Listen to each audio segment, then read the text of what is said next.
દીકરા. એક હતા ડોસી, તેને 4 દીકરા હતા. એકનું નામ તમર, એકનું નામ અમર, એકનું નામ સારિંગો અને એકનું નામ ગની.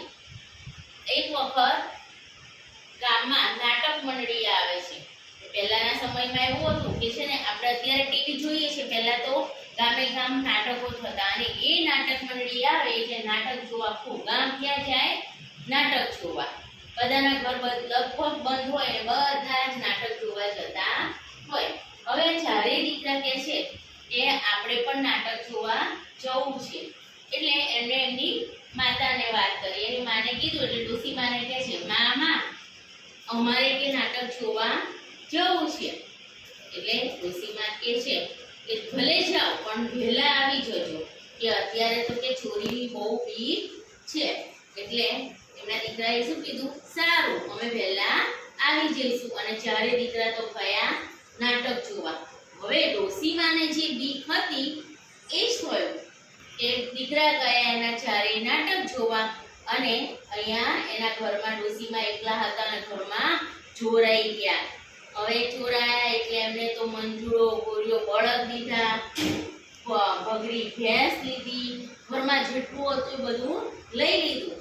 એ જોઈને ડોસી બોલ્યા, લઈ જાઓ, અત્યારે ચોરી કરી લો, મારા દીકરા હોત ને તો તમને ખબર પાડત.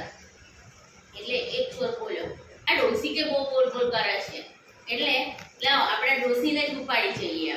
એટલે બધો સામાન તો લીધો, પણ જોડે પેલી ડોસીને લીધી. ડોસીને પોટલું વાળીને માથે મૂકી દીધી, અને એ જતા હતા. એટલે પછી જે ચોરે માથે ડોસીને પોટલું વાળી મૂકી દીધી ને એને કીધું કે તમે બધા રસ્તે પડો ત્યાં સુધી હું એના છોકરાઓને સાચવું છું. જો છોકરા ઘરે જાય તો ખબર પડે કે ચોરી થઈ, એટલે ત્યાં સુધી એના છોકરાઓને હું રોકી રાખીશ. હવે જે ડોસીને પોટલું વાળીને માથે મૂકી હતી એટલે પેલા ચોરને થયું કે હું આ નાટકમાં જોડાઈ જાઉં એટલે બધા મારી સામે જોશે, એટલે કોઈને ઘરે જવાનું મન થાય નહીં, નવું પાત્ર આવે તો. એટલે ડોસીને લઈને તો ત્યાં વચ્ચે ડોસીને લઈને નાચવા લાગ્યો. ડોસી માથે અને ચોર નાચે, ડોસી માથા પણ ચોર નાચે. એટલે પછી કે ડોસી આમ ચારે બાજુ જોવા લાગે છે. ડોસી જોવે છે, એને ઝીણા કાણા હોય ને કોથળામાં, એટલે ડોસીને દેખાતું હતું. ડોસી ચાર બાજુ આમ નજર કરે, જેમ ચોર નાચે ને ડોસી ચારે બાજુ નજર કરે કે એ શું શોધતી હતી? એના દીકરાઓને. જ્યાં મારા દીકરા દેખાય અને ત્યાં જ એના દીકરાની નજર પડે છે. એ દેખી જાય છે કે એના દીકરા ખાટલે બેઠા છે. એટલે ડોસી પછી ગાવા માંડી, પોટલામાંથી મોટા અવાજે બોલે છે, છોકરા મારા બેઠા થાવ, છોકરા મારા બેઠા થાવ,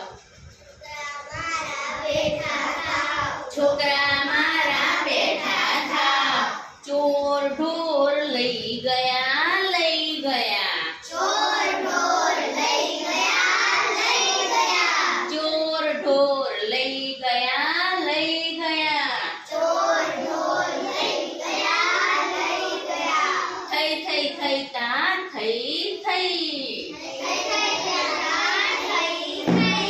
આ સાંભળીને છોકરાઓને આમ થોડુંક કંઈક એવું નવું લાગતું હતું. છોકરા કે છે કે આ તો કોઈ નવું પાત્ર લાગે છે, ભલે થોડુંક મોડું થાય, મોડા ભેગું મોડું, પણ એમ કે હવે તો મારે આ નવું પાત્ર આપણે તો જોઈને જાવું છે. એટલે છોકરા તો ત્યાં બેઠા જ રહ્યા, પણ ચોર જેટલો જોર જોરથી નાચવા લાગ્યો કે એના માથા પરથી પોટલું પડી ગયું અને છૂટી ગયું. એટલે એમાંથી તો ડોસીમાં બહાર નીકળી ગયા. અને ડોસીએ પછી બધી વાત એના દીકરાઓને કીધી કે આપણા ઘરે ચોરી થઈ ને બળદ લઈ ગયા ને બધું કહી દીધું. પછી એના દીકરાઓએ તો ચારે બાજુ ફરી વળ્યા અને છોકરાઓએ ચોરને ગોતી લીધા. ડોસીમાએ 6 મહિના સુધી શીરો ખાધો ને વર્તી કે મારા દીકરા ચોરને પકડી લાયા, મારા દીકરા ચોરને પકડી લાયા.